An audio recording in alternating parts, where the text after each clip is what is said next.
तर्जुमान बलोचिस्तान हुकूमत शाहिद रिंद ने वाजे किया है कि रेड जोन में एहतजाज की इजाजत नहीं दी जाएगी।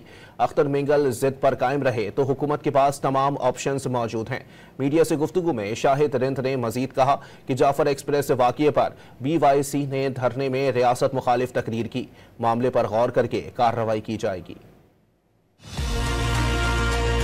रोज धरने में BYC की क़यादत बिलखुसूस डॉक्टर सबिया की जानिब से एक ऐसी तकरीर की गई जो तकरीर सूबे की हुकूमत के लिए, रियासत के लिए उस पर बहुत उस तकरीर पर तशवीश है। इसके अलावा गुज़िश्ता रोज़ तकरीर में बलूचिस्तान नेशनल पार्टी के सरबराह सरदार अख्तर मिंगल की जानिब से सूबाई हुकूमत के खिलाफ जो हर्जा सराई की गई उसका जवाब देने का इख्तियार और सलाहियत सूबाई हुकूमत, वज़ीर आला बलूचिस्तान सरफराज बुगटी, उनके कौम के लोग और उनके स्पोक्स पर्सन पूरी तरह रखते हैं। लेकिन वज़ीर आला बलूचिस्तान सरफराज बुगटी की जानिब से पहले रोज से ये वाज़ेह हिदायत थी कि इस पॉलिटिकल प्रोसेस के दौरान कोई ऐसी बात ना की जाए जो उसे डीरेल करे। सरदार अख्तर मिंगल को मुज़ाकराती कमेटी की जानिब से जो ऑफर की गई है, हुकूमत बलूचिस्तान अब भी अपनी उस ऑफर पर कायम है। अब मजीद जो भी इस पर फैसला करना है वो सरदार अख्तर मिंगल ने करना है और बलूचिस्तान नेशनल पार्टी ने करना है। लेकिन साथ में उन्हें ये याद रखना होगा जब वो लॉन्ग मार्च को दोबारा क्वेटा की तरफ लाने का ऐलान कर चुके हैं तो वाज़ेह तौर पर उन्हें यह पता होना चाहिए कि सूबे में इस वक्त भी दिफा 144 नाफिज है। पॉलिटिकल रिस्ट्रेंट का मुजाहरा सूबाई हुकूमत की जानिब से किया जा रहा है, लेकिन